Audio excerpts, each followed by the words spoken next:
3, 2, 1. Hi, I'm Justin Boyd. Hi, everybody. I'm George Luna. Hey, what's up, y'all? I'm Brittany Pacheco. And I'm Ultron. And I'm Nathan Hale, and we are the Watchers in the Basement. Welcome to another edition of the Watchers in the Basement. I didn't realize we had Ultron with us. We had James Spader himself. We should have promoted this better if I'd have known that. You're welcome, guys. Yeah. So thanks to everyone watching us live right now on Facebook or on YouTube, or listen to us on podcast services like Anchor, Spotify, Google Podcasts, and of course Apple Podcasts. We are here today to talk about not one, but 2 episodes of WandaVision, because that's the way we like to do it. We like to double dip, double header for you, if you will. We're doing episodes 3 and 4 of WandaVision. And before we get into breaking down each one of them individually, I just want to kind of go around the room and see what everyone's thinking about the show so far through 4 episodes and kind of the direction that you see the show going. I'll toss it to George first. George, so what do you think so far, and what do you see coming in the future? So far, I think it's great, especially with this last episode. The last 2 were pretty good, but especially the last one, I think it really explained everything we were thinking. Like, I love that they answered every question. I didn't have anything to, and you know how I like to criticize shows about everything, but it was. I thought they did a really good job at telling the story, and they showed everything detailed. And I love when they do that. Marvel knows how to tell a story, so I'm all on board for the show. Okay. Brittany, what about you? I think George said it pretty fucking well. I mean, Yeah, he nailed it. he nailed it I was gonna for say. sure. Good call on starting off with George. Well, that's the show. Thanks, everybody. No, go ahead. No, yeah, the first 2 episodes were a little slow. Obviously, we've talked about that before, and I am thinking with the 3rd episode, and we'll talk more obviously about it. There's really no need to go in depth on the 3rd episode. Everything was really explained extremely well in the 4th episode, and so yeah, it's a great story just from what we're seeing, and I love to hear from Frank, what his thoughts are on it. I'll say it like this: when there's very few times I'm confused when it comes to Marvel or Disney and their creations. And I was pretty confused the first 2 episodes, but I never had any doubt that they wouldn't do a great job of unveiling what's going to happen and what's going on and really detailing the story. Had this been DC or Warner Brothers or Game of Thrones or any other creation, I would have been very, very worried. But again, it's continuity matters, and when you find a way to add everything and include everything from all the previous movies and films and shows and adapt everything in this show or in any show you do is just a great testament to Disney, man. I love those guys. Nathan, what are your thoughts on the show so far? Honestly, I think I'm going to kind of sound like a parrot just repeating what everyone else is saying. So I think the only thing I have to add is for the most part, the reveal in 4 wasn't much of a reveal. That's kind of what I figured from the very get-go of the first episode. Yet it was really cool seeing how they brought all that together to where all those weird little things that occurred made sense. I don't know. Like Frank had said, it's really good with the continuity and how they bring the story together so that. And I'm glad they didn't wait till the end of the season to do this. I think they would have lost a lot of people if they waited much longer. So yeah, and there's still a lot of mysteries to be solved, and I really like that. I'm looking forward to seeing where they go from here because now I don't know. We'll get into it when we get into the actual breakdown episode 4, but there's something I want to talk about in there. Okay. But yeah, really enjoyed it, especially episode 4. Nathan, what you just said kind of made me think of this question. I was going to kick around to y'all. I've seen some a little bit of criticism about the show in the first few weeks because people are kind of like, what is this? What the hell is this? I don't get it. George. And well, I don't know if he was that critical. I mean, I saw a lot of criticism. People were just hating on it. It's give it a chance. George. I didn't hate on it, dude. I'm just kidding. Yeah, no, I'm not Not talking this about time. George. I'm not talking about George. But I read a lot of stuff, and people were kind of saying, it's slow, it's weird, what is this, whatever. And so I wonder, Nathan, you brought up the point about how in episode 4 they kind of explained everything that's happened thus far. Do y'all think that maybe they should have, just dropped the first 4 episodes as one block to begin the season instead of doing the week by week? I mean, like after episode 4, then do week by week. Do y'all think maybe they should have dropped all 4 at once? It would have told the story better if they did that. At least, like, because you're left thinking that's 2 more. That could have been like time instead of wasting so much time to spreading them all out. Like people are still wondering, like, what the fuck is this show about? Like, why are they doing this or whatever? I guess it does leave people in suspense and like try and figure things out. But if they would have done all 4, then you have everything figured out, and then like now you're really looking forward to the story. Mm-hmm. Because they did release the first 2 together, so yeah. I mean there obviously was some kind of design, like there was some method to their. I mean, Marvel always has a plan, so they definitely had a plan. But I just wonder. I mean, I get the idea you want to spread out content over as many weeks as possible, but I wonder if it would have been better served if they did all 4 at once. I wasn't mad at it though. Like I wasn't mad at it when they released the first 2. I was confused, like, but they answered everything. Like by the 4th episode, if it would have kept like dragging on longer, then yeah, I would have been like, okay, well, what is this show about? What's happening? But look on the bright side. They didn't pull a Lost. They didn't make you wait 5 episodes or 5 seasons to figure out what the F was going on. I never saw that show. You know, you would have been lost.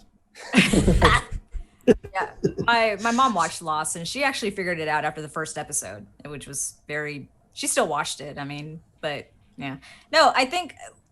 Justin, I can binge watch. You know I can binge watch. Yeah. But I'm not necessarily for dropping all 4 episodes in the first, like as a block, like what you're suggesting, or that's the question. I'm okay with how they did it. I'm okay with the first 2 episodes that they dropped that Friday, and then every week it's obviously a new episode. There has to be some kind of strategy behind it on Disney's part, Marvel's part. Just, okay, maybe people are just going to like it right off the bat because obviously it's Marvel. These are characters that they might not be the top Avengers, but like people actually are invested. I'm okay with how they've done the release. I'm okay with, especially with how episode 4 kind of broke away from that format of the decade television type show, sitcom, whatever you want to call it, and really explained what we did see in the first 3 episodes of this. Frank, what are your thoughts? I mean, I had no problem with it. I mean, I would have been cool had it done 1 episode per week instead of releasing it to the first episode. Like, people forget, like, I know Netflix has kind of like created this whole new genre of like, hey, here's 13 episodes, binge away. Like, I grew up in the old school, like how one episode a week, and that week you was anticipating the next episode. And even back then, when we was kids or teenagers, we didn't get everything that was going on each episode of every show we watched. Sometimes it took a couple weeks for things to come together. And, you know, I was fine with the anticipation part. And again, with Marvel, I don't question anything. They've been great over the last 12 years. So wherever they decided to do it, how they decided to do it, I would have been cool with it either way. Yeah, I agree with that. I was just posing the question. I thought it's interesting because I know some people, like, for example, the critics got to see the first 3 episodes as a block. And so that was, I mean, to me, that must have been by design in some way, because obviously in episode 3, we see what happens at the end where, you know, Monica is jettisoned from Westview, from this fictitious town. I don't know. I just thought it was interesting. I just kind of playing devil's advocate because I'm the same way as you, frankly. If they gave us 1 episode a week, I'm good with that. I enjoy the 30 minutes part of it. I like how it's like a bite-sized, like snackable show. Like, you don't like, I don't know. I like that it's 30 minutes. I like how, and I like the world they've created. It's just this crazy, you know, you have these super-powered Marvel characters and they're stuck in a sitcom. It's like the 50s. It's such a weird concept that I think, to me, I think actually the opposite. I think the longer it goes, the better it could be, you know, but I think because of the era we live in and people's attentions, you know, their attention is very short and they want everything now. and on demand. It just, that's where you kind of get the divide. But no, don't get me wrong. Marvel's doing the right thing like they always do. Yeah, DC who? Oh yeah. Well, we'll talk about DC later in this show. Yeah. I've got some thoughts on something. Yeah. So let's get into episode 3 real quick. But before that, I just want to mention, and this is something that I kind of love because I like the details of stuff, is before or whenever they dropped episode 3 a few weeks back, they dropped episode titles for the first 2 episodes also. So the first episode was called Film Before a Live Studio Audience. Which was true. Right. That was the one in the 50s. But it actually was filmed in front of a live studio audience. Yeah, exactly. I read that too. The second episode was called Don't Touch That Dial. That was, of course, in the 60s. And so now we're getting into episode 3, which is called Now in Color. And as the title says, we're in a color, we're in the 1970s with the show. And let's just kind of hit on some of the key points from that episode. I mean, the main theme is the fact that Wanda is pregnant, and she's rapidly going from, weeks pregnant to months pregnant to having twins. So, Brittany, what about that did you want to highlight from that plot point of the episode? So just a couple things, really. I have to really give credit to Elizabeth Olsen. Her acting in this particular episode was phenomenal. I mean, just absolutely phenomenal. I think everyone's acting thus far has been great. Just the idea of that very Brady Bunch, like, how she speaks and just her mannerisms, and then to go through the whole kind of pregnancy symptoms. I've seen, we've all seen many shows and movies of women who are pregnant, and they're just over the top when it comes to the delivery part, in my opinion. She did great. I think she absolutely did great. There is a question I want to ask kind of towards the end of wrapping this episode first. Unless you want me to ask it now, Justin, but it's... I mean, go for it if you think it's something that pertains to the pregnancy or whatever. So here's my question to everyone and to people out there watching. Mike, hi.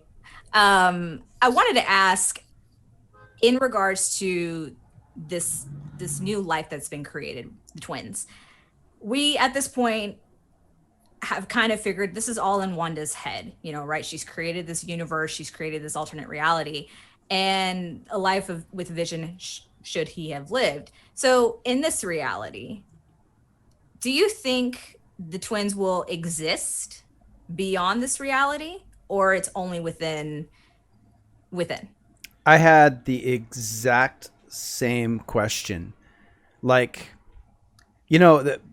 my first instinct is to say no. There's no way they could, because she doesn't necessarily possess the power to create life from nothing. But that's just it. I'm not entirely sure.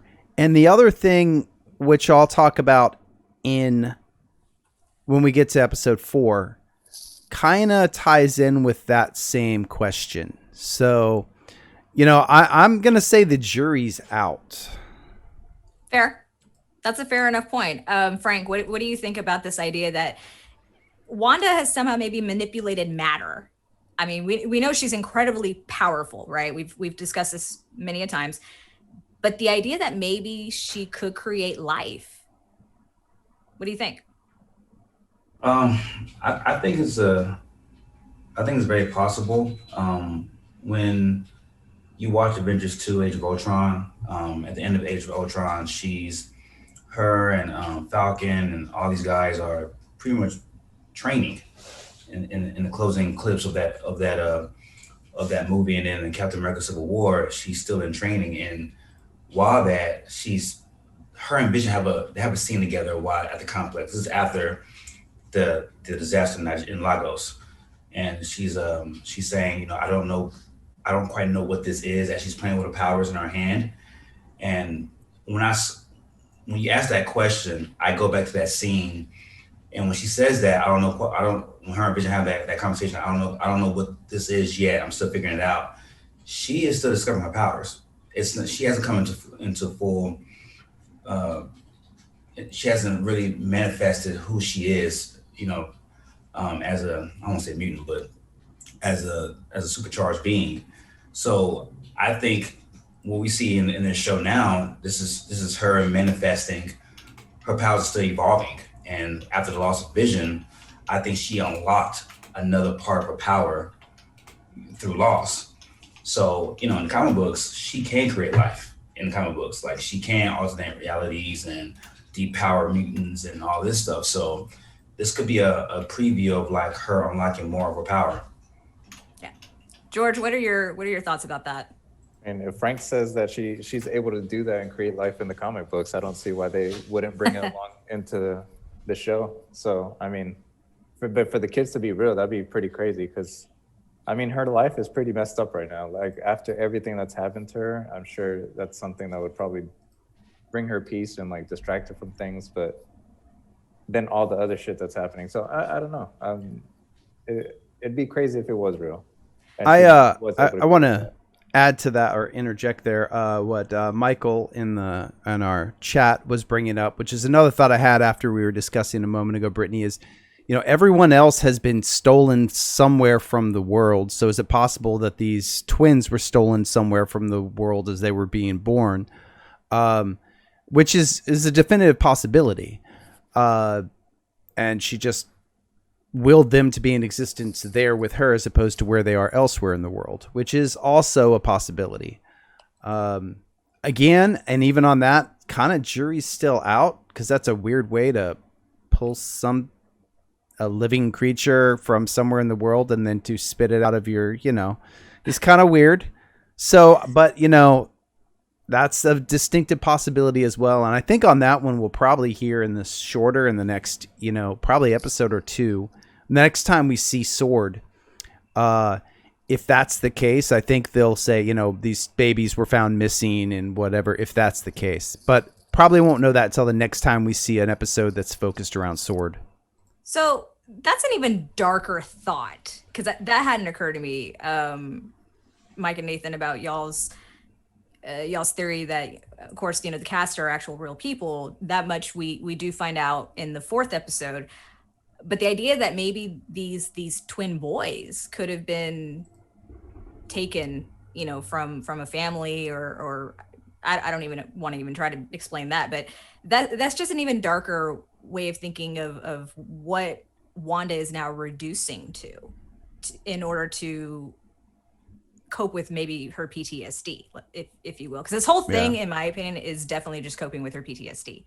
Don't you think that the twins, isn't that a manifestation of the fact that she's a twin? Yeah, she lost her twin brother, and if they were taken away at, I guess, a young age. Like, don't you think that's part? I mean, clearly.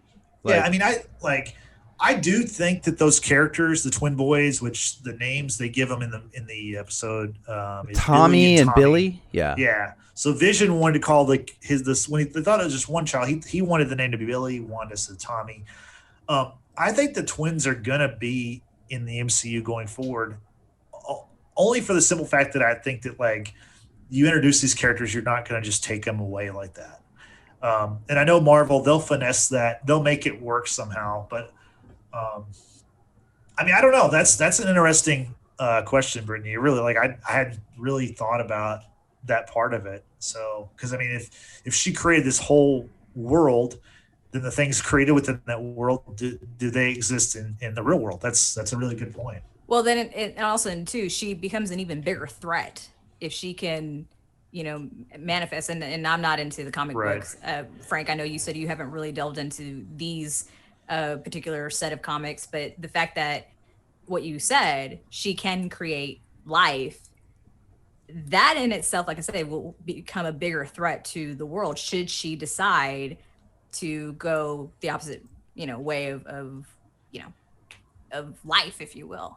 She could essentially be like another Thanos in a way. Kind of like follow in her father's footsteps, who's not her father in this, but yeah. Good point.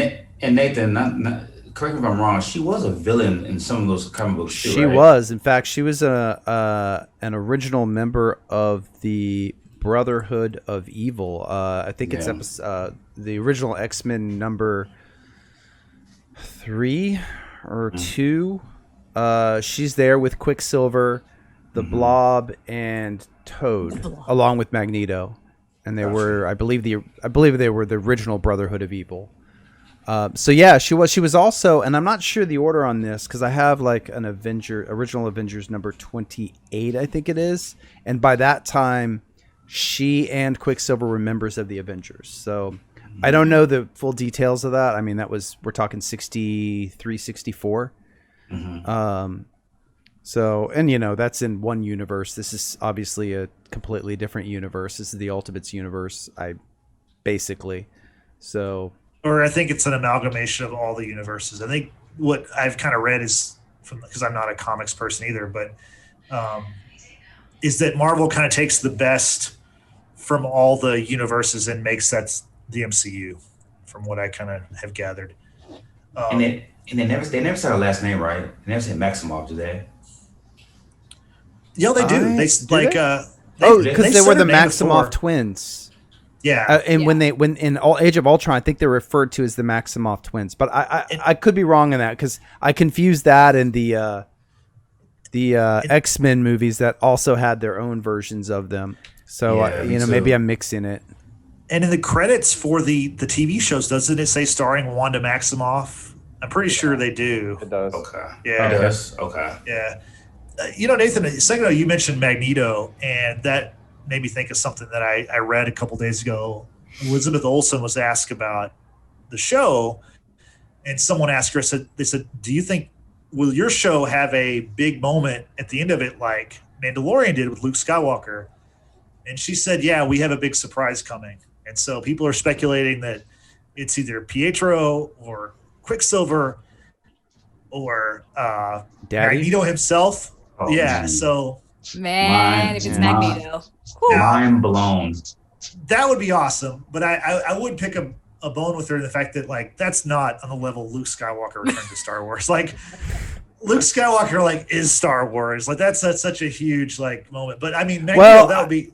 But Magneto coming into the MCU would be insane. That would potentially spell the reintroduction of X-Men and mutants into the Marvel universe, which would be huge. Which would be huge, yeah. Exactly. Yeah, I was just gonna say that, Nathan. That'd be a really nice way to introduce X-Men, because I'm not sure if everyone here actually liked the X-Men movies. I liked do. most of them. There's two I didn't, but I think they're hit or miss. Class. First Class, I'm not a fan of. But the ones with Hugh Jackman and Ian McKellen and Patrick Stewart, I thought those were great. So I think that would be a really cool way to really introduce like X-Men back into this world. I'm still dying. That for me is the biggest MCU mystery right now that I'm dying to know, because X-Men are my all-time favorite superheroes, and how Marvel's going to bring them into the MCU is I'm chomping at the bits to see that happen. Boy, if Michael Fassbender shows up in the season finale, I'm going to scream top of my lungs. But given the timeline, would it be him or would it be Ian McKellen or would it be? Yeah, that's what I was thinking, because Fassbender would have been. Yeah, the age of the character. I don't know. But I mean, they could totally recast, and they likely will. Yeah, I'm thinking. I'm sure they will. But what was crazy is that in the X-Men films, Michael Fassbender's Magneto has never aged. Like, even from like First Class, because First Class took place in the 60s. 60s, yeah. And Dark Phoenix took place, in 90, 89, 90? Yeah. Right? There's a 30-year time period. Michael Fassbender looks exactly the same. So it's like, maybe he's immortal. Maybe he just doesn't age. I do have a thought as to what the other... Now, did they say it'd be a reveal of a new character? Is that what they're saying at the end? No, they just... Someone asked her, will you have a big surprise like Luke Skywalker joining or, appearing in Mandalorian? And she said, yeah, we have a big surprise coming. So I'll when we get into 4, I'll say what that might possibly be. Like, it's just speculation off top of the dome. Okay. But yeah, let's keep going with this. Okay. I didn't even think about Fassbender until Frank said it. I mean, the thing about those X-Men movies, the actors in those roles are awesome. Like, I don't think anybody thought that they were miscast in any of those movies. Just the movies just some of them just didn't work or make sense. But I mean, I think all those people that played all those casting characters, was I don't good. like. Well, I mean, I'll be honest. I was mixed feelings about Halle Berry as Storm. No offense to Halle Berry. I'm picturing some African goddess when I'm thinking that, like tall, super fit, lean, muscular, and Storm was always one of my favorite characters, and I just felt Halle Berry was a little too soft for the role. But that's me. Yeah.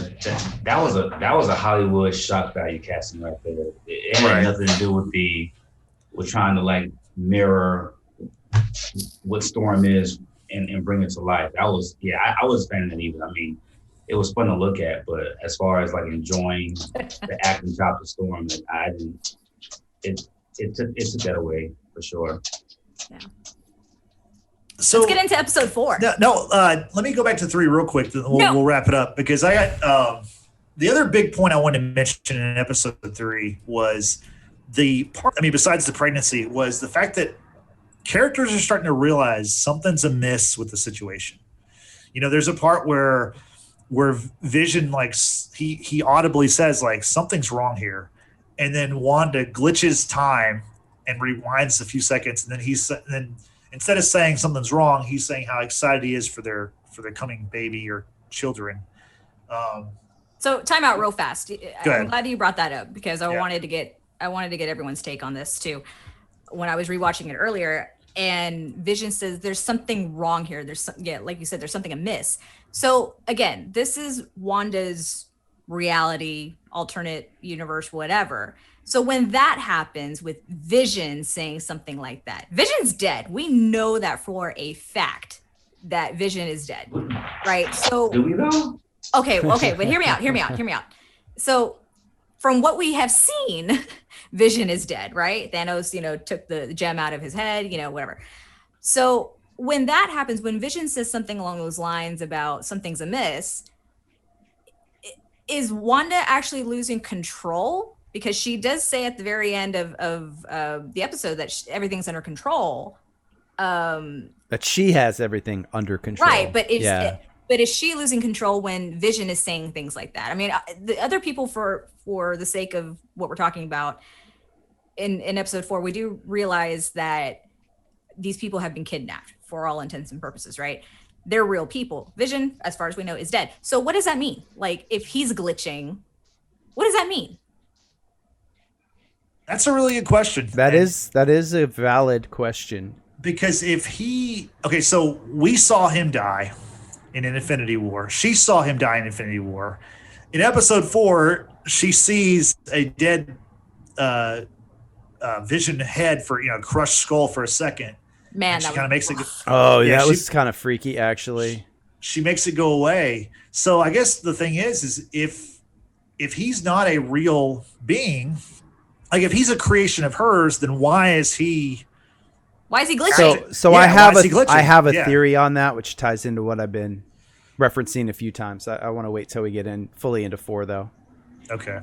I'm gonna pick on George. Did any of that like come across to you before I said anything, or does it make sense? I mean, what's your take on all that? No, I know. So the thing I was thinking is like, weren't like during Infinity War, weren't they making a copy of him or some shit? Weren't making a copy exactly. What they did in Infinity War, Shuri. So Banner brought up we can save parts of him. He's not all Infinity Stone because he was evolving at that time. Yeah, he was becoming more human. So what Shuri was trying to do at the time, Shuri was trying to download him from his body to another host. So when the Black Order came in and they attacked Shuri and them, we don't know how much of Vision was downloaded into that new host. He could possibly still be alive. And that's my point when Brittany's like he's dead. I'm like, I'm like the stone was destroyed, but we don't know how much of him was actually downloaded and saved. One more thing to that.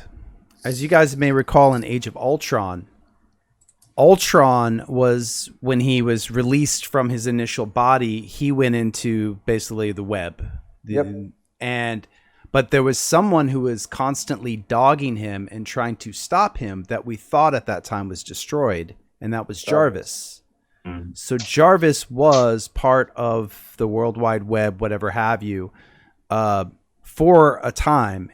And I believe he was continuing to evolve even then, because I think it was even in Age of Ultron where they gave him the stone because they were talking about how Jarvis had his AI had evolved, and that's when he finally got his body, his vision.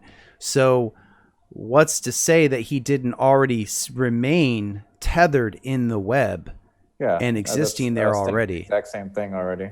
I thought the same thing. That's a good point, Nathan. Yeah, and Nathan and you and Michael, my brother, are pretty much on par with this, because Mike says, I don't think Vision is dead. The same way Jarvis was made into Vision, bringing his conscious into an android form, which I believe Tony Stark has somehow preserved his conscious as well. Therefore, I believe Vision's conscious is preserved somewhere and he's not truly dead. Yep. Good point. I do like how, I mean, I love this stuff, but I think y'all definitely put a lot more thought into certain things. I'm just here to be entertained for the most part. And like, if something sucks, I can't wait to say it. But I mean, usually with Marvel, that's not the case. But y'all are bringing up some really interesting things that I don't think that. And I listen to a lot of podcasts. I don't hear a lot of people bringing up these kind of points. They're just kind of doing surface level stuff. That's why we're the best. Damn it. That's right. So since we're kind of here, let me add one piece to this, because I've been holding back on it for a bit. One thing in particular about this episode I most enjoyed was we saw them scribbling on blackboards or whiteboards as they started figuring things out. And By the way, we're talking about episode 4 now. We moved away from 3. Yeah, in case anyone's not following. And on the whiteboard, I think it was Agent Wu. I can't remember, but they scrawled down, "Is Vision alive?" Right, he wrote that. Yeah, and that's why I'm thinking there's a possibility that this entire thing, that by the end, the reveal may be that she's actually going to fabricate an actual body that he can exist in, that conscious maybe that is currently outside of, and it may actually be the aid of Sword that helps her to do that, to bridge that gap as they try and find a way to pierce that veil she's put around. Just a thought. I don't know if that's the kind of reveal they had in mind, that, hey, Vision's not dead, or if they're, something else like we talked about Magneto. I don't know. But that scrawled on there, that definitely gave me the idea that they're going to be bringing it back, and I think it'll happen this season. I think that's what will get her out of it, because she created this fantasy to be with Vision. And I think that's the only way they're going to get her out of it, is basically in assisting her in combining a host body with the mind of Jarvis, of Vision. Okay. Well, we've got a viewer chiming in. Chris, thanks for joining. He says, show got so much better with episode 4. It all makes sense now, but I think Homeboy, referring to Vision's dead. She also had a whole set of twins off a dead guy. Necro baby. One of the big thing I want to mention about episode 3 before we go to 4 is the fact that not only did Vision notice that something is wrong, but you have the neighbors, you have Herb across, next door, he's trimming the hedges and he ends up going into like the cement wall, and which is weird. You have Agnes, who they're over there kind of gossiping, and Vision notices that, and they start talking about. She's terrified. Yeah, and they start talking about Monica, and they're saying that Monica Rambeau, or of course I'm saying it's Geraldine is the name of the character in this point, and they're saying how, she's not from here, she doesn't have a home here, she doesn't, whatever. And I think it's Herb who says, he's like, because we're all, and he doesn't finish that thought. The reason why, and so it's starting to show you that Wanda, she doesn't have full control over these characters, obviously, in this story. And then that leads to, inside the house, Monica is in there with Wanda and the twins, and Monica brings up Pietro and brings up how he was killed by Ultron, and that triggers Wanda to, she reacts and she's like, what'd you say? How did you know that name?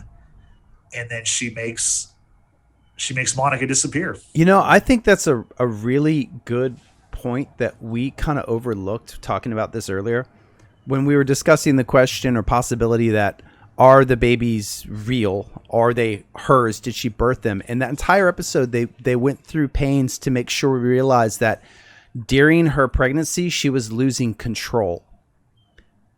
And was that because she was so into the role of being pregnant, or was it because she actually was going through this accelerated pregnancy and that was causing her to lose control, which could give credence to the idea that she did in fact create this life? So I don't know. That just I just remember that there was the weird stork and just stuff vacuuming itself and yeah. And of course, everyone kind of breaking out of their roles. Right. So anyway, yeah. And that makes a lot of sense. I hadn't considered that. Yes, I mentioned about the whole vision glitching, but again, this is Wanda's universe. It didn't dawn on me that because of the pregnancy, she's so focused on that, she loses her, control of her powers and thus everything that she created. Never dawned on me like that. So that's a really, really good point. And in that part also, she notices that Geraldine is wearing a sword necklace. Obviously, She knows what that logo means, just like whenever The beekeeper. Beekeeper. Like she saw those logos. So and now we all know what that means, because let's get to episode 4 now. Finally. Yeah, let's talk about that. So the title of this episode is We Interrupt This Program. And basically, great title. Okay. I love this part, the opening part of this, because it shows Monica Rambeau returning from the blip. I think the blip is such a crazy thing that happened in the MCU. And you see all these other people coming back, and you just know that like tons of people died because of the blip. You know what I mean? Like, what if you're in an airplane and your pilot is blipped out? Like, you're dead. Like there's so many things that they don't explain. Justin, yeah. I have to stop you right there. I do have an explanation about that. It's part of my little trivia segment at the end of the show. Keep that in mind. Blip airplane. Well, I like the blip stuff. I like that it's such a plot device for the episode and also just for the MCU and how it affected the entire universe. It wasn't just the Avengers that we saw in the movies, or it wasn't just Spider-Man in Far From Home. It has had this complete universe effect, and everyone is having to deal with it in their own way. And I did like how it showed people coming back, and it showed Monica thinking that she was there with her mom in the hospital. Well, she was there with her mom in the hospital 5 years ago, but since then she's been gone for a few years, and her mom died from cancer. So it just shows you how much changed in that time period. And the way they try to explain that, I thought that was like kind of a cool thing. And then we go to Sword headquarters, and we meet the acting director Tyler Hayward. Do y'all know, is he from the comics at all, or is this a creation for the show? Probably the guy. Your guess is just as good as ours. No, I have no idea. Like Sword, I didn't even know anything about Sword other than the name before they started showing it in the in WandaVision. Okay. Okay, so the next key thing we see Monica meets up with this Tyler Hayward, and he basically tells her, okay, you're back on the team, but you're grounded. You have to stay, only terrestrial flights. And he gives her a mission, and she's working with the FBI. She's working with Agent James Wu. And James Wu is working on a missing persons case in Jersey. I wonder, like, who is he looking for? Do y'all have any idea? See, that's what I thought too. I thought maybe he was referring to Scott Lang for a second. That's what I was kind of thinking too. But like, he was in San Francisco though, right? Yeah, I think it was San Francisco. Yeah, it was California, that's for sure. Yeah, it was San Fran. I mean, the only significance of New Jersey is that's where Captain America was created. Well, wasn't the Marvel? I mean, the Avengers headquarters, wasn't it New Jersey, or was it in New York? New York. That was New York. I mean, New York, New Jersey, they're so close. Like, you know what I mean? It's like, they're so close. It's kind of like Metropolis and Gotham. That's a good one. Okay. Okay. Back to the good comic book universe stuff. So we learn about this town of Westview, right? Where it's weird because there are people like the cops, for example, in this area. They don't believe that Westview is a real place. There's a sign right there. Yeah, yeah. I was like, what? I thought this was interesting. The population of Westview is 3,800, basically, which is almost identical to the size of my hometown. So that was kind of Wait, that was kind of weird. But does your hometown actually exist? You know, there are times where I wish that it didn't, but no, it does exist. Yeah, it's a real place. It's not a real good place, but it's a place. Anyway, back to that. What do you think about at your hometown? That was shots fired for sure. I mean, there is no love lost, if you will, with the place where I grew up. Yeah, I never liked the place. I'm gonna go Unless back. I live in Houston. Yeah, so I'm gonna go back real quick because I don't ahead. know if y'all had mentioned this already. Maybe I tuned y'all out. Sorry. Did you notice that Agent Wu did the card trick that y'all didn't mention that? Yes, that Scott showed him Scott essentially. Lang showed him. Yeah. Mike pointed that out too in the comments, but I noticed that I was like, oh wow, that was kind of cool. Anyway, go ahead. Westview doesn't exist. So I guess if you want to take it, just talk about like the force field and I mean the whole such a crazy story. It really is because, like you said, there's these two officers who are clearly in front of, the welcome sign, and they're like, "Yeah, it doesn't exist. We're from Eastview, though." Right. Okay.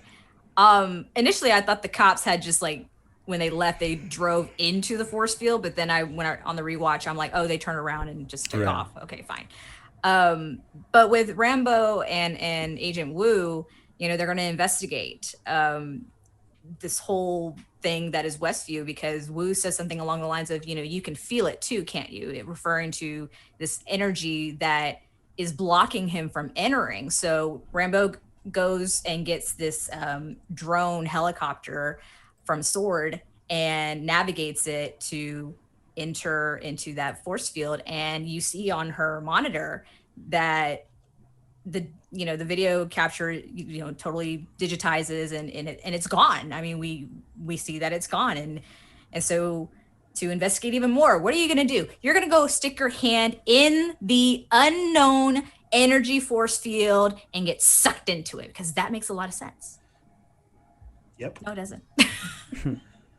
No, so that's how we come to find out how Rambo has gotten into the WandaVision show. So it was I liked how they explained that, obviously, because at the end of episode 3 we see Geraldine being kicked out of the force field. Now we obviously see how she was able to get in first. I have 2 questions for everyone. So first off, if you recall, and we saw how they did it in episode 4, but in episode 2, Wu used the radio to try and reach Wanda, which was technology of that time period, right? Right. Yeah. So as the time period in which the sitcom occurs, is the technology should upgrade and update as well. So do you think they'll hit a point where the internet's a thing, and that may have something to do with Vision actually getting in there? And secondarily, and more importantly, are we going to have a WandaVision Married with Children episode next time when they hit the 80s? I hope so. I hope so. Or maybe Cheers, they're at the bar.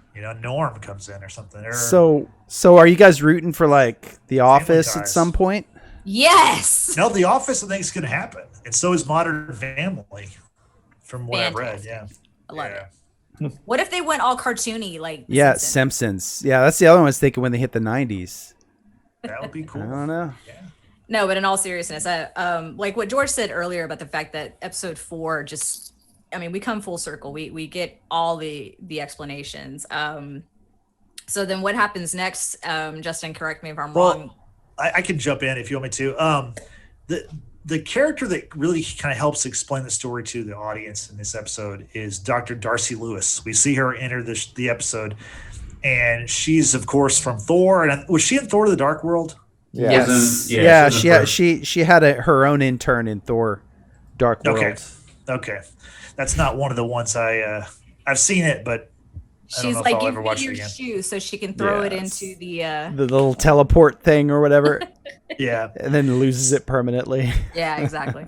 So Dr. Darcy Lewis is played by Kat Dennings, of course, and I like she brings like comedy. I think it's a good kind of quirky character. So she arrives and she's at the Sword response base, which is right outside of Westview, because they're reacting to the fact that Monica Rambeau was lost in this force field, and she's the one that discovers that WandaVision, this weird TV show, is being broadcast, and so she's the one that we saw in episode 1 who was watching the show, and she was like making her notes at the end of the episode. That was Darcy Lewis doing that. And then, like y'all mentioned before, she combines with Agent Wu, and they try to contact Wanda with the radio waves. And then at the same time, they send the beekeeper, his name's Agent Franklin. He makes his way through like the sewer system into Westview, and we see the part, I think, is also from episode 1, or maybe it's episode 2, where Wanda sees him and she says no, and then I guess he goes away. I don't know. So while we're on that topic, Justin, I do want to pose this question to everyone. I'm going to start with George. Because we do see how Agent Franklin in that hazmat, once he goes through the sewer and he crawls through the perimeter that gets into Wanda's universe, you see the hazmat change into the beekeeper, right? And you notice that the Tether. Thank you. I couldn't think of the word. How part of that changes into an old school plastic jump rope. And if y'all remember those jump ropes from back in the day, man, those hurt like hell. Yeah, they did. You Oh could my beat God. somebody pretty bad with those things. So you see, as he's going through that perimeter, that tether is changing into part of the jump rope, but then it breaks off, and what they pull back is the jump rope. It's like, why wouldn't it go back to their modern day? Oh, that's an interesting point. And also, just like the clothes that Rambo was wearing after she was ejected, that was material possessions that stayed existent outside of the field of her quote unquote operating zone. Right. So, and George, I'm still going to pick on you. What are your thoughts that, because we see the agent from hazmat to beekeeper, and then he emerges into the show, we see that Wanda says no, rewinds, changes the ending. Do you think that agent is still alive? Yeah, I don't think he's dead. But like, what happened to him? We didn't get an explanation. Well, we like the same thing that happened to Geraldine or whatever. She went into the place, and somehow we have no idea like what happened to her. And then she showed up in the show. Like, I think she finds places for people that however she wants to do it, and she's creating everything in her mind, and she can actually like change things like physically, like maybe their costumes, everything. And once she got kicked out, it was still the same thing, right? Mm-hmm. And some of those things can actually enter into like our reality or the regular reality. That's a fair point. And why I brought up the jump rope thing, it was transformed, to fit the production design of the show. And then it comes back into the actual reality. Going back to the whole twins, it's like, if they exist in the show, I mean, could they truly exist outside of the show? I think what Frank had said earlier about Wanda unlocking a new area of her powers. Level up. Definitely. It's a little scary. But I think it's kind of cool at the same time, because as I've been saying, she's like the most powerful Avenger, period.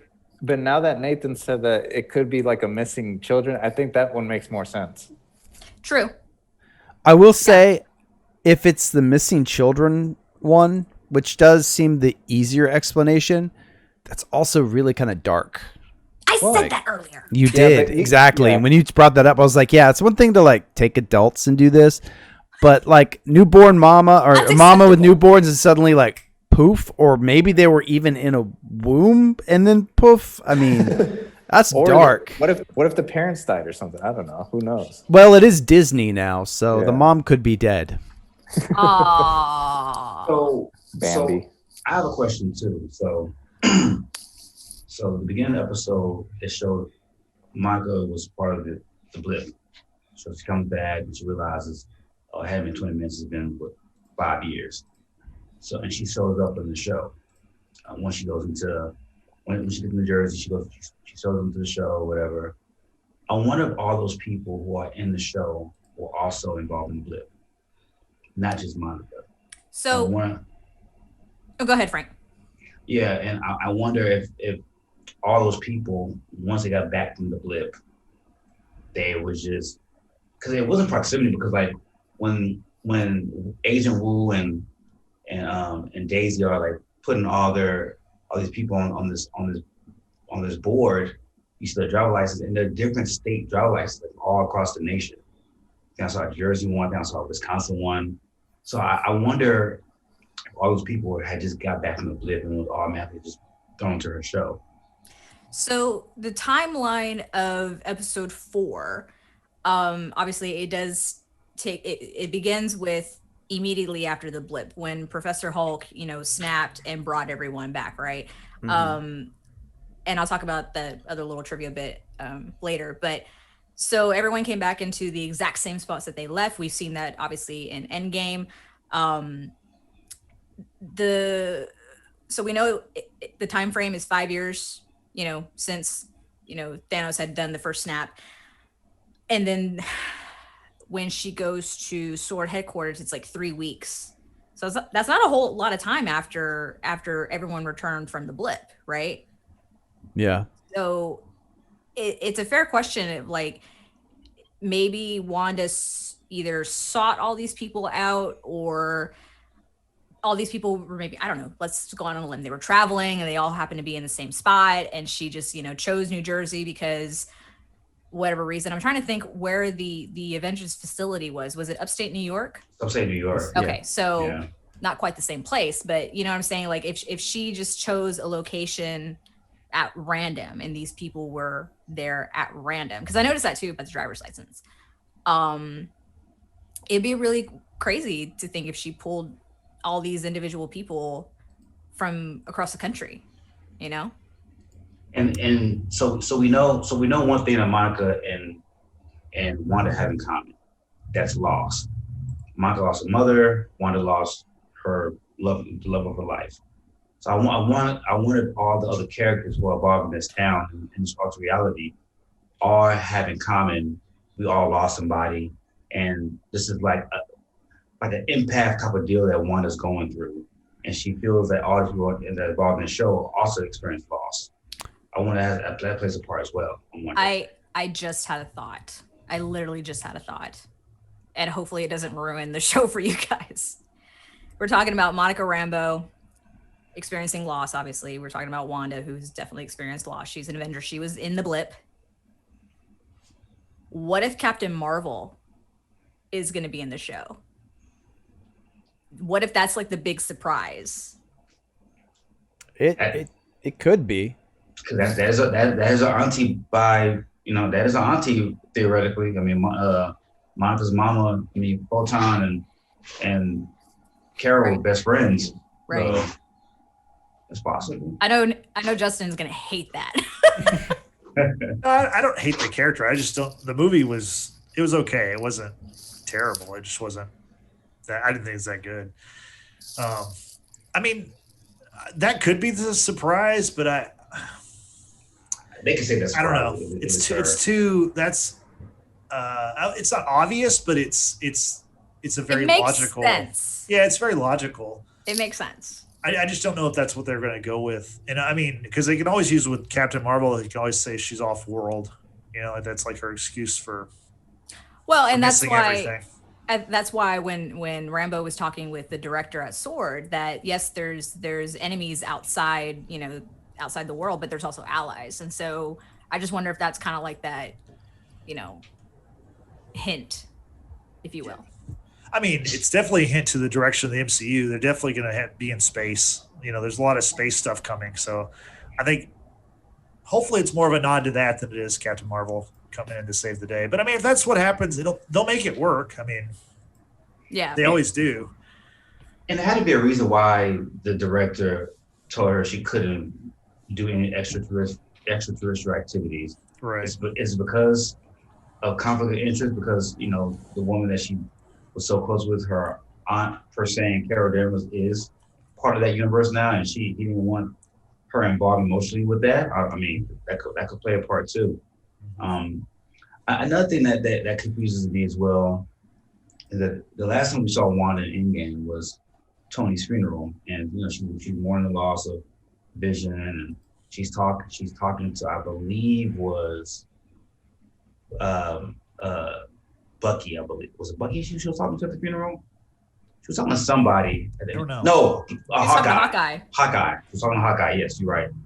And she seemed, I mean, she was depressed, but she seemed fine. So I hope they explain what transpired after Tony's funeral, going into what's going on now with her. Because if it's been 3 weeks since Monica had been back from the blip and was sent to New Jersey, what happened in that 3 week period for Wanda to just spiral out of control? Yeah, that's the same thing I've been wondering, because by doing the math, I mean, the funeral was probably a couple days after Tony Stark died, which means we're talking at least probably 3 days since the blip and everyone returned, that is, from the blip. So that gives us, by the timeline we have, literally just 2.5 weeks maybe. So this had to be very shortly after the funeral that this happened. Whatever it was that finally triggered Wanda to do this. Yeah, it's a good question. And speaking of Monica, we really get a great, we saw what happened from, I guess, from Wanda's point of view with her confrontation with Monica in episode 3.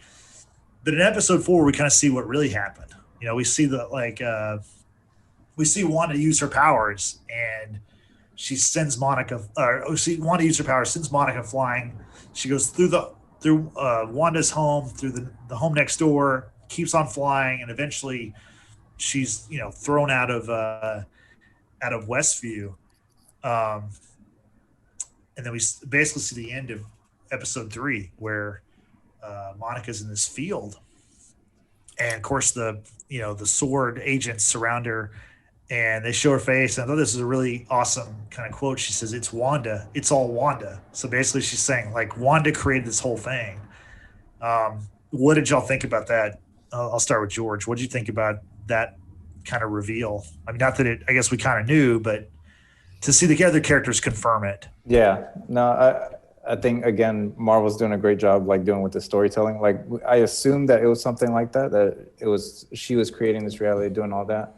But it was cool seeing how she got in there, like how she came back from the blip and basically trying to get accustomed to regular life again. And I think just Marvel's just doing a great job with the storytelling. So I'm sure they're going to fill everything else that's going to happen later on, like all the questions that all you guys have. I think they're going to answer all of that. So yeah, I agree. So I have a question. When Wanda ejects Rambo out of the universe, because that's happening simultaneously as Vision's talking to the neighbors. How come there wasn't a disruption, with a person going through multiple rooms, a house, and all these other objects in the way? Like, how did that not? My only answer to that is that she really controls that whole what's going on in that area. So she probably found a way to, like, create a sound barrier, or if they did see it, she probably quickly erased it. Because, like, even in the tape where Agent Wu and Daisy are watching, they're trying to figure out what happened. She literally censors the tape. So it's like, if she's doing that on the tape, she's probably doing it in real life as well within the framework of that town. And Wanda, like, right after it happened, she quickly fixed, like, her wall, her home's wall, other stuff. So she kind of, like Frank said, she kind of erased it in a way. No, that's a good point. That's a good point. So Nathan, I know there was a couple things you were waiting to talk about. Have we hit on everything for episode 4, or did you have some more stuff you want to mention?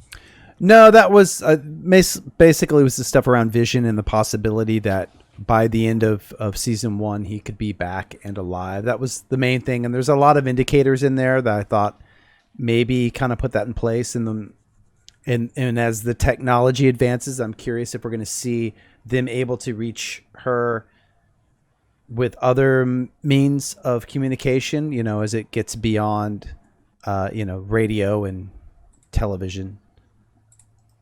But yeah, I do think we're going to see Vision back alive probably by the end of this season is my guess. But if they do that, where do they go from there? So I don't know. Probably something to do with Sword. Yeah. Well, That's a I good mean, guess. let's think about it, because one other thing that was on the whiteboard that Agent Wu was writing on, if you saw it towards the left side of the screen, it had a question of Skrulls.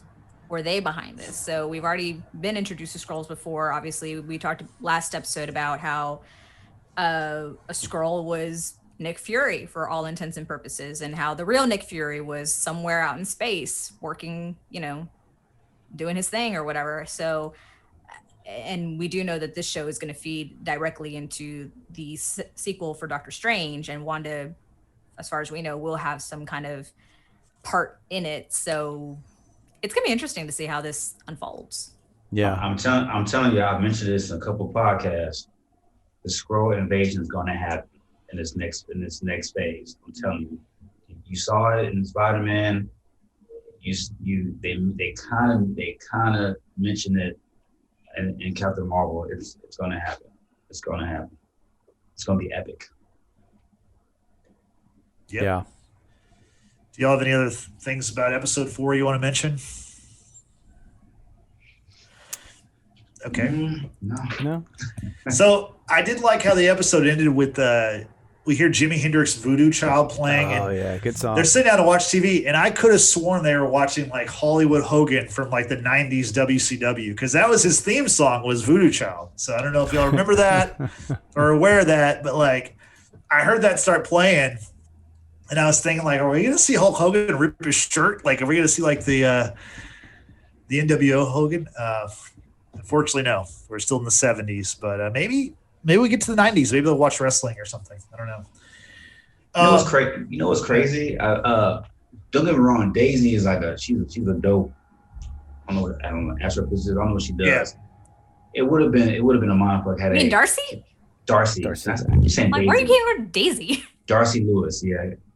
It would have been crazy if Jane Foster would have showed up, because this is like yes. This is like her thing. Like, you would think at the Dark World, with dealing with the freakiness of that sign, that she would have been calling them for something like of this nature. Well, Frank, I have an answer for that. If it doesn't involve a guy with a really big hammer, she's just not interested. Wait, what?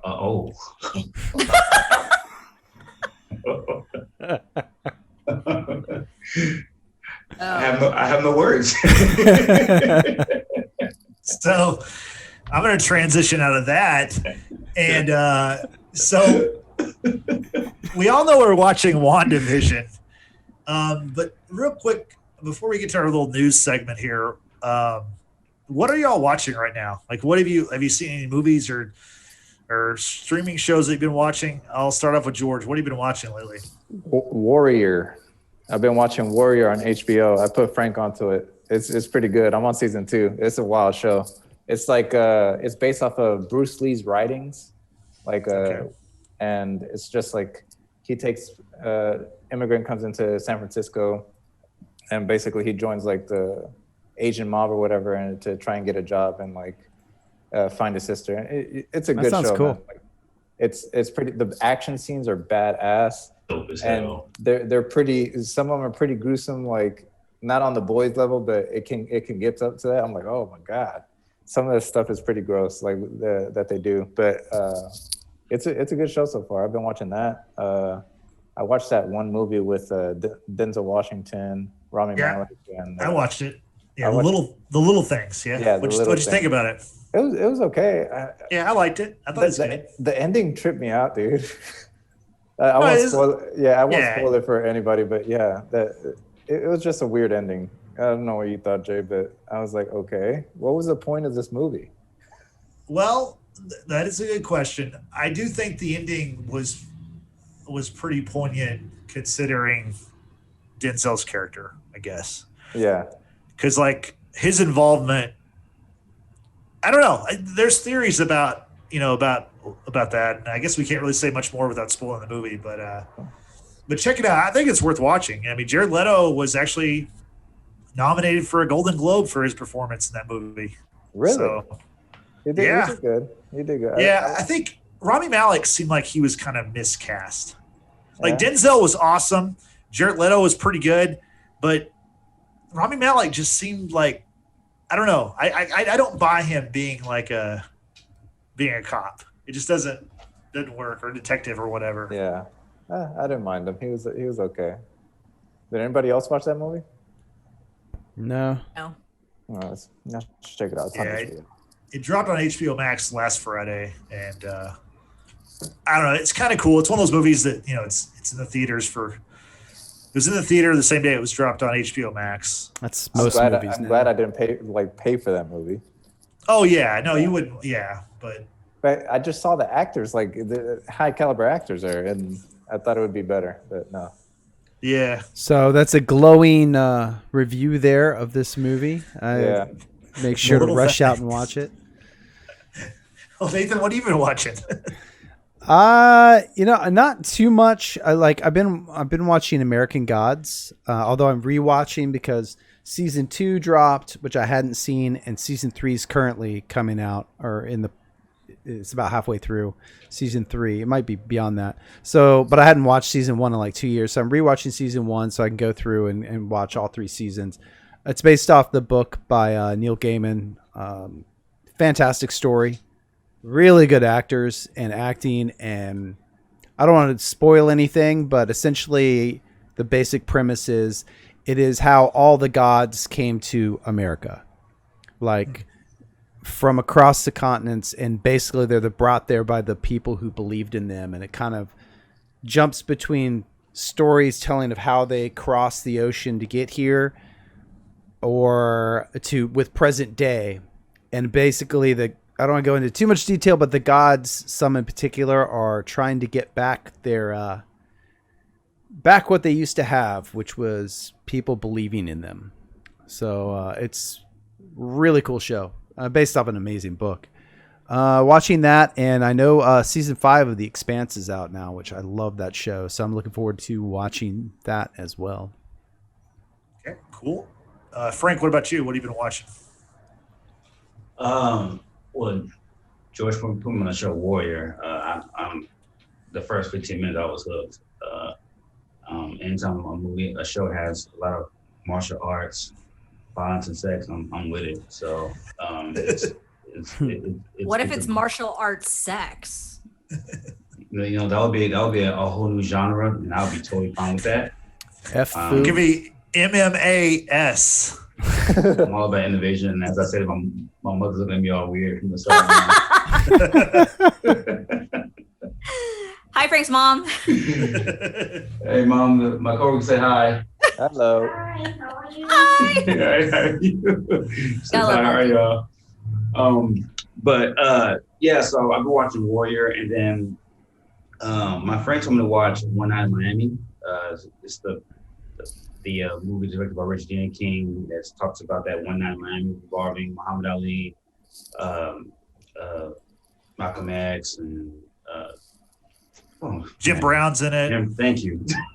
And Brown, and is there? It's a comedian or something. Who is a it? singer. Is it?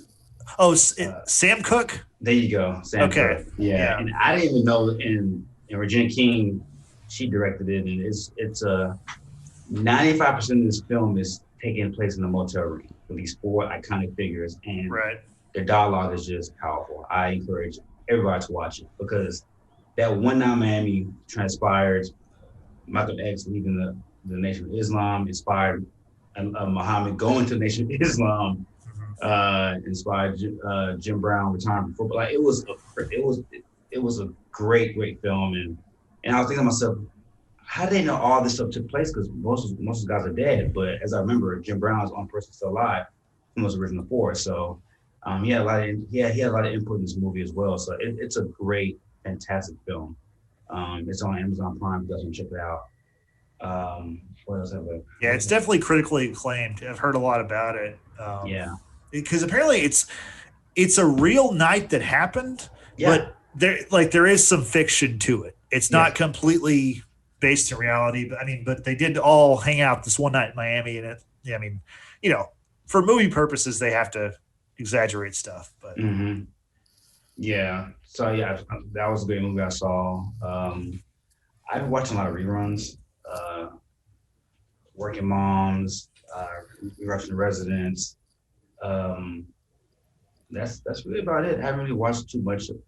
There's been news. So Morbius, the Sony movie, was coming out this summer. It got moved to 2022. Yeah. Yeah, and then Venom is still slated to come out this year. Don't know if it's going to happen, but yeah. Yeah, we'll see. Mm-hmm. We'll see. So, Brittany, what about you? What have you been watching lately? I have been watching video lectures for accounting for my MBA. Between Exciting. We're all very jealous. Yeah. I know. Is that on HBO? Right. It's called Connect. Oh, Could I don't they do pay the for that Netflix- service. Right. Could they do the Netflix thing and just drop it all at once? Because I'm gonna binge the hell out of that. Trust me, I have been. I've been binge watching because I need to get these assignments out of the way. No, binge schooling. Yeah. Yeah, exactly. No, I'm trying to finish my MBA by the end of the year, y'all. Wish me luck. No, I mean, the NBA is actually going on right now. So Yeah, so that's really extending the season. yeah. Oh, you said MBA. Okay, I'm sorry. I get confused. Okay. Back to you. Okay. No, between school, work, and taking care of Luna, of course, I honestly don't have a whole heck of a lot of time to watch TV, although I do choose to craft. That's the thing I've been doing right now. Y'all know I'm a super Harry Potter nerd. I've been crafting Harry Potter ornaments to put on my tree this year. They're coming out really, really cool. It's fun to do, but the show that I really watch consistently right now is The Good Doctor, which I think is just a great show. Great acting. It's a great story. I know it's originally off of a Korean drama, but I really enjoy it. That's the one show I am watching consistently. And if I do stay up late and want a little bit of me time, I'm just rerunning The Office because The Office is life. Yeah. Okay, so now it's time for the news portion of the show, and we have pressing news. Breaking news this morning, actually. The Golden Globes were announced, which, I'll be honest, I don't really care about these award shows, but I did notice one thing that really honestly pissed me off. The Boys was completely snubbed. Nothing for The Boys. What? But The Mandalorian was nominated for Best Drama Series. I'm sorry. I like The Mandalorian. It had some good moments, had one awesome moment.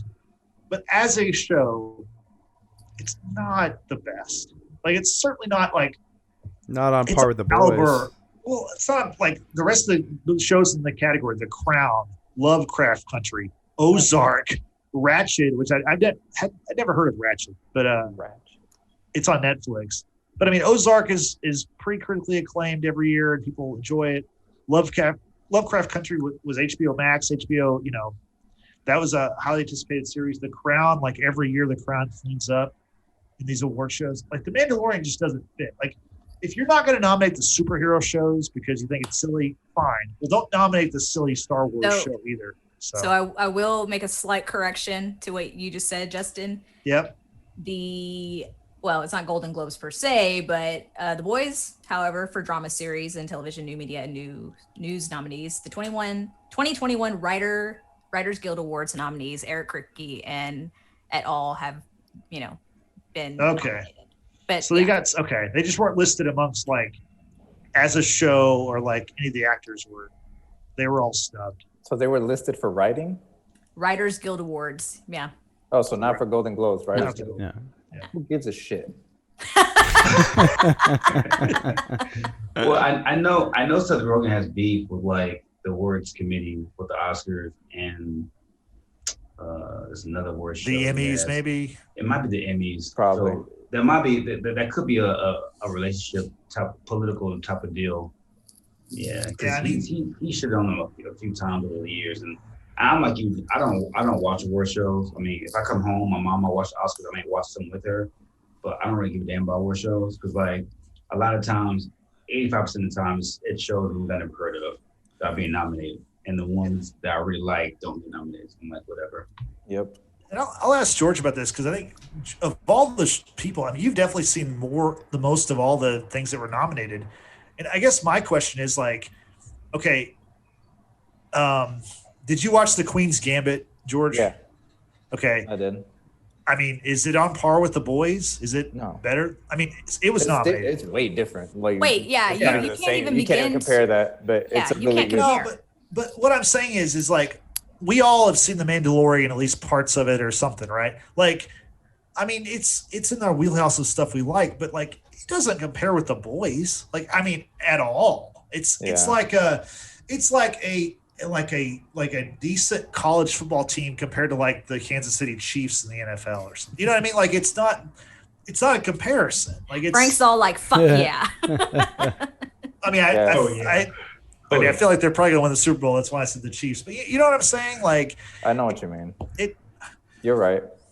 it just irked me because like and a lot of these shows are like new things that just recently came out. You know, like the Small Axe. Has anybody watched that? Or Small Axe? I think it's an Amazon show. I thought you said small ass. Does for it have a anything to songs. do with Bob Marley and the song?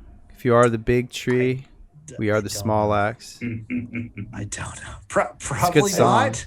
Shopping to Probably. cut you Well- down. When we get to the Grammys, maybe it's Grammy nominated, but I don't know. Like I said, this stuff doesn't matter. I probably wasn't gonna watch it anyway, but like, I don't know. I feel like The Boys should be recognized because it's a damn good show, and like, And didn't It's it win so some awards for season 1? I I don't have think no so. idea. I think Yeah, it might have they won. I think it might have. Did it? I think so. I don't remember for No. what. See, I doubt that because if it had, it would have for sure been nominated for season 2. Because it's kind of like a legacy thing with this stuff where, like, I mean, think for example, Game of Thrones. Game of Thrones season 8 actually won awards. Why? They also Yeah. had Peter fucking Dinklage too. Well, so. I know, but I mean, like, it was a bad season, but it was a show that perennially was nominated because it was an awesome show. So I don't know. I just think that it should be recognized. And the Golden Globes are they're not the highest form of TV praise. I think the Emmys are actually a higher, much more prestigious award show. Yeah, they're tier 1. Golden Globes is a tier 1.5 at best. Really more tier 2, but Tier 2. Oh, but Yeah. wait, the Boys did get nominated for the Critics' Choice Super Awards. Okay. that Five means nominations. shit. Five Wow. nominations for that, and then also it got nominated at the 2021 Satellite Awards for Best Television Series. Okay. Don't know. Well, all I know You don't is know like, what that means. That was established in 1997. all I know is that President Obama every year releases his like favorite shows and books and songs of the year, and The Boys made his list in 2020. So that's pretty good. wow. Yeah, fuck the Emmys. good I mean, taste. they made the Obama list. Right. There you go. Come on So- the show. So moving from the Golden Globes to something I think we're all going to be watching and excited about. Did y'all hear that there's going to be a Wakanda series on Disney Plus? I did not. I did not hear that. Yeah. So it came out yesterday. Ryan Coogler, who of course directed the first Black Panther movie, he's writing and directing Black Panther 2. He's also going to be, show running this Wakanda series, which will be on Disney Plus. He has a 5-year deal with Disney Plus for multiple projects. So I guess, Damn, he's banking. yeah, he's Yeah. going to make some cash. There's also been talk this same week that Michael B. Jordan is very interested in returning to Black Panther. And so now we're going to talk some Black Panther. So I'm going to throw to Frank. What do you think about the Wakanda series? What do you think it's going to, feature? And will we see Michael B. Jordan return either in Black Panther 2 or in the Wakanda series? What do you think, Frank? I will say this, man. Disney is shelling out the dollars, dog. They're shelling out the dollars because, like, you're not paying like first time actors and actresses. These are like established actors who have won awards or been nominated for awards.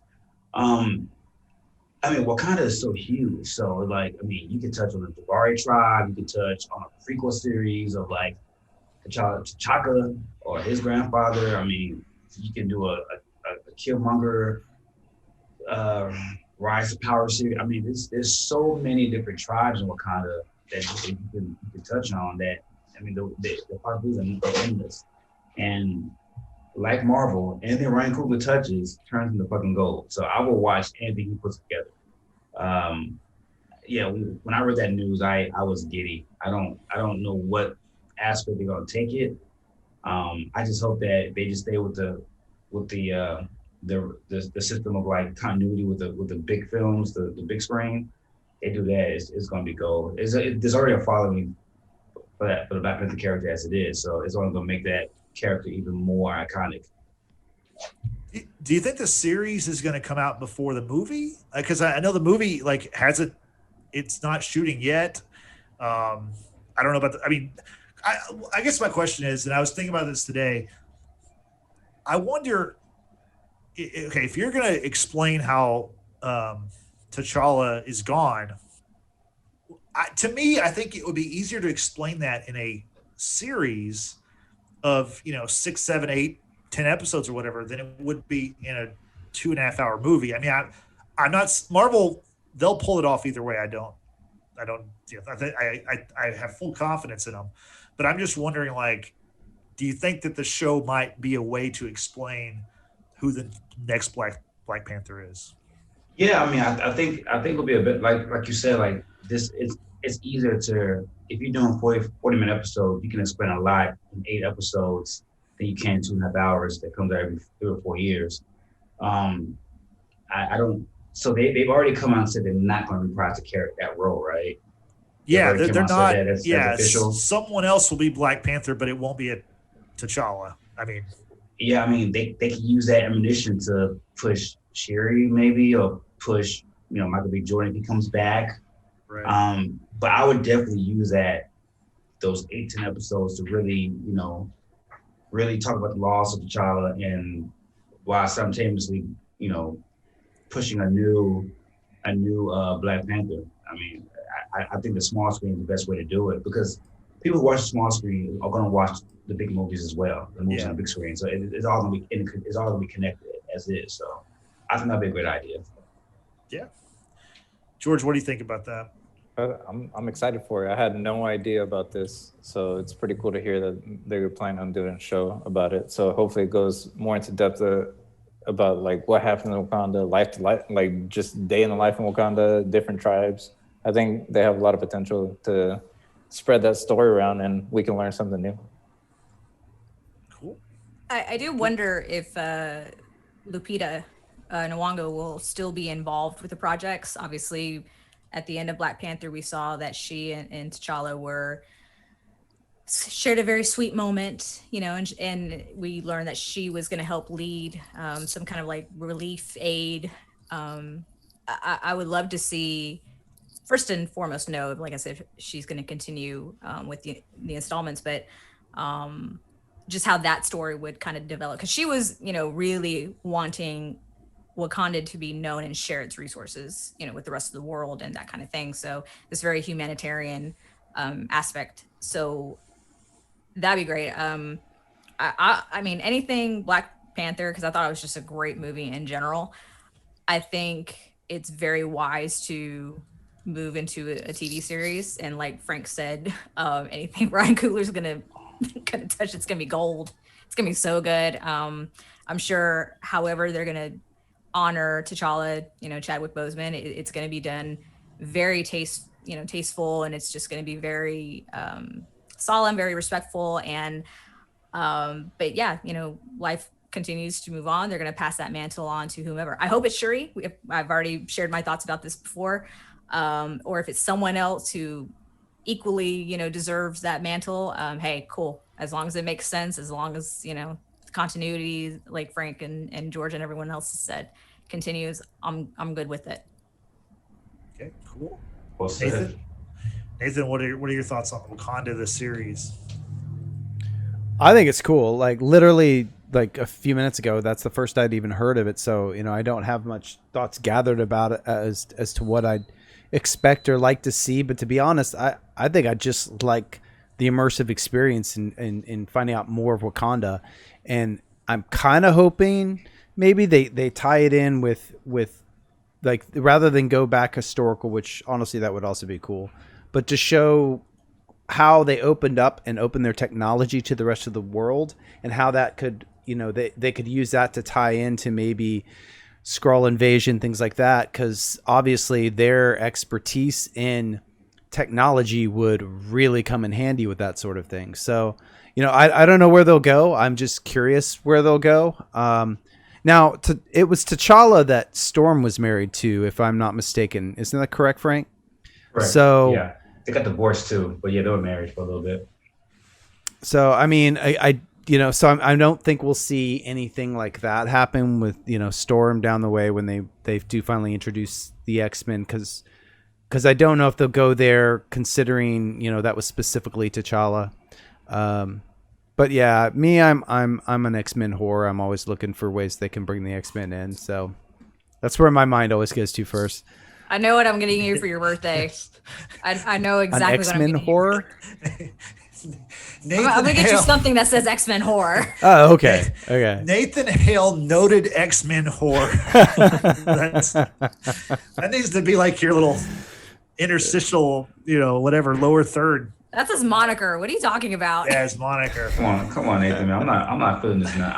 I'm the perv of the group, bro. You're stealing my thunder today, dog. What is going on, bro? But one other thing that literally just I mean, this was probably so far down their radar. I don't know that they'd ever considered doing this, but I'm a huge fan also of the Marvel Zombies. I don't know, Frank, you've ever read any of those, but I would love it if they do, like, even if it was just animated, any of the Marvel Zombie stories. Yeah. It's have you heard that? Yeah. In What If? It's going to happen in What If. I think Captain America is the one that's going to be zombified or whatever. Nice. Well, he was the first to become a zombie in Marvel Zombies.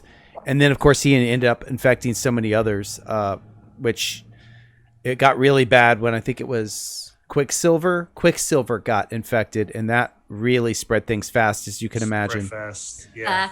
Yeah. He was a super spreader before there were even super Yes, he was. Yeah. Anyway, yeah. Love the Marvel Zombies, and I'm really happy to hear they're doing that in What If. When is What If? Do we have a timeline for that? I think it's 2022. Do we know when Black Widow officially is going to come out? That poor movie keeps getting pushed back. I mean, officially it still says May, but we'll see. I mean, they need to.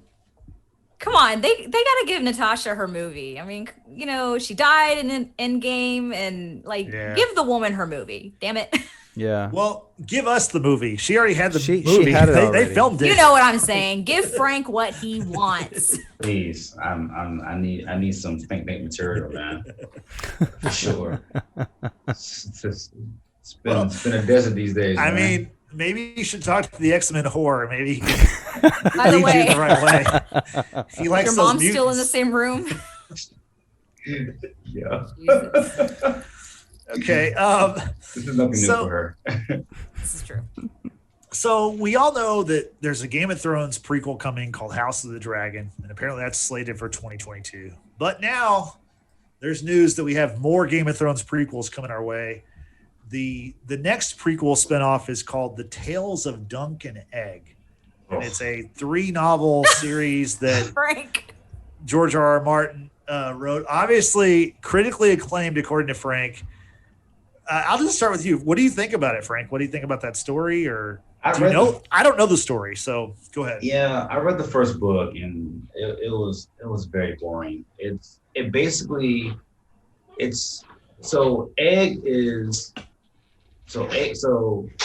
Targaryen or Aegon Targaryen. Aegon Targaryen. Yeah. So the guy from the Night Watch. It's his little brother, basically. So he's pretty much So he's pretty much like he's being prepped to be king one day, and they gave him this hedge knight to like protect him, but this hedge knight's not really. He's not part of the Knight's Guard. He's not really like. Is he a sellsword? He's not sellsword, but like he's a hedge knight who wants to be a Knight's Guard, but like he doesn't have any. He doesn't have any battle experience. He hasn't been proven to be a honorable Knight's Guard yet. So he's more like a borrow sword. Like, I'll pay you Tuesday if I could use a sword today. Pretty much, like he's pretty much hired to like protect Egg, and like they go on these adventures together, and like it's just these boring adventures with these two. Like Egg is like what 9 or 10. He's a kid, and like it's just not really much. Like they go to the Riverlands, they solve a beef in the Riverlands. They go to like They make Dorne. the 8. No, they don't make the 8. He's a little bit too young to make the 8 at this point. But in that world, I mean, hell, got kids get married at 10, 11, anyways. But I mean, you got to crack that egg at some point, right? But it's just basically stories of them like going all throughout Westeros, like basically prepping him to be king, and like having him see different like small issues, like feudalism issues. It's like the Mandalorian. Yeah, but even more slow and boring. Like Evil Mandalorian is, it's just those two Not guys. possible. Yeah, So there's no Luke Skywalker at the end. no, I mean, Fuck it, I'm not into it. No. You may get some cameos of like Targaryen characters, and you may see some Baratheon characters, but for the most part, it's a long lethargic story, and I barely got to the first book. It was very rough. Outside of the Targaryen books and the Game of Thrones, the Song of Ice and Fire, I don't really care about the other stories in Westeros. They're very Shit, pretty George R. R. boring. Martin doesn't either. He hasn't finished the damn, Song of Ice and Fire series. So. Well, news came out on that too. He said that he's made a lot of progress. I think he tweeted like a couple days ago. He's made tremendous progress, and he's hoping that it can be done in 2021. I don't know how much I don't know what that really means. I mean, he said like 2 years ago too. I've made a lot of progress on cleaning my apartment. I'm always making progress on it. Now, do I ever get it done? No, but I'm making progress. Gosh. Well, you would think with the pandemic you would have finished it by now. Like you pretty much. Yeah, Justin. You're old man living indoors, and you don't want to get sick by the pandemic, so you just stay in and write. The things could have been done by now, but yeah, I agree. I don't know. So on topic with Game of Thrones prequel series, I did read somewhere that there's talk about doing a Robert's Rebellion show, which was actually something I did talk about way back when we first did Game of Thrones, because this is the whole reason why we did the podcast, right? It's talk Game of Thrones. But that was one of the prequels I personally wanted to see, because the fact that we learned that Robert's Rebellion was based on a lie. Yeah. With Lyanna being kidnapped and being raped and what have you. So I'm very genuinely interested if that show will come into fruition. But he was very strong, right? Wasn't he? God, he was strong. I'm glad about that, Brittany. This is my only beef with Robert's Rebellion. Well, I have two beefs with it. One, how long is the series going to be? Because you don't have enough content to cover a season of Robert's Rebellion without screwing it up.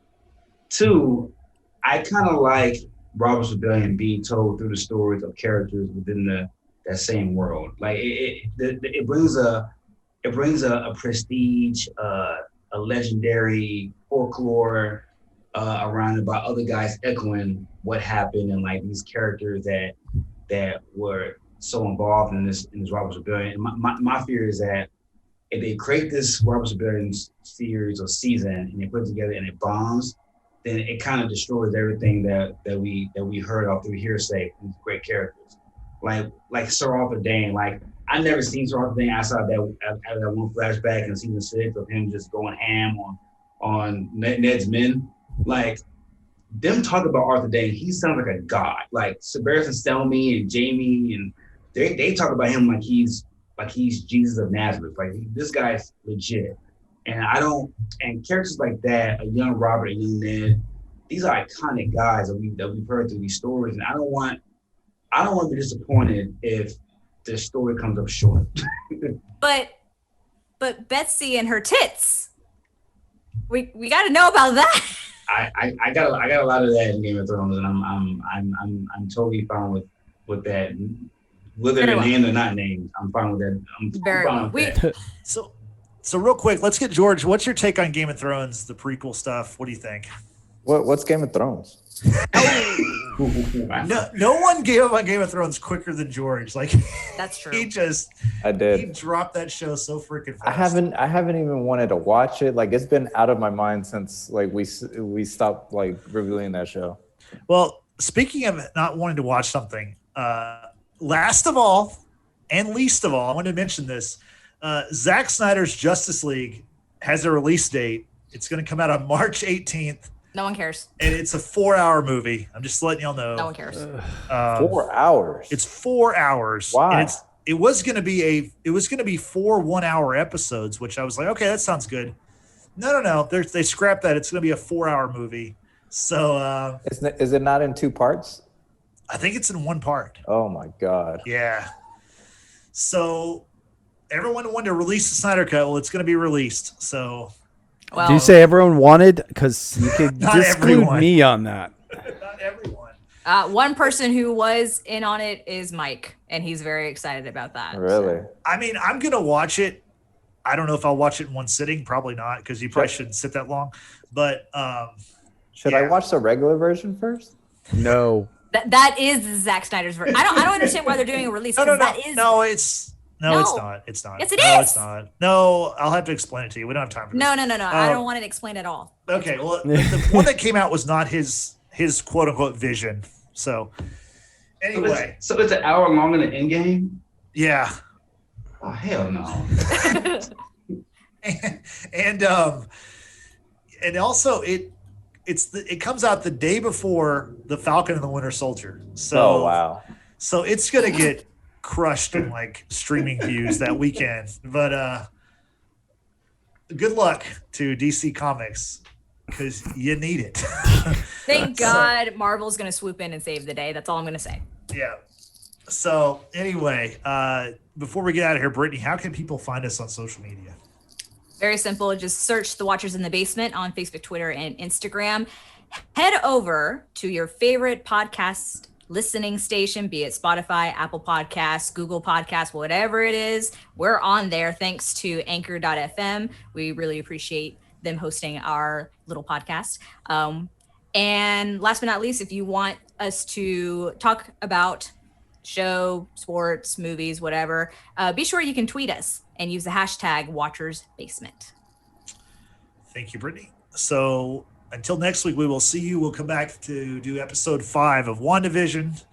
So for George, Brittany, Frank, Nathan, this is Justin signing off. We will see you next week.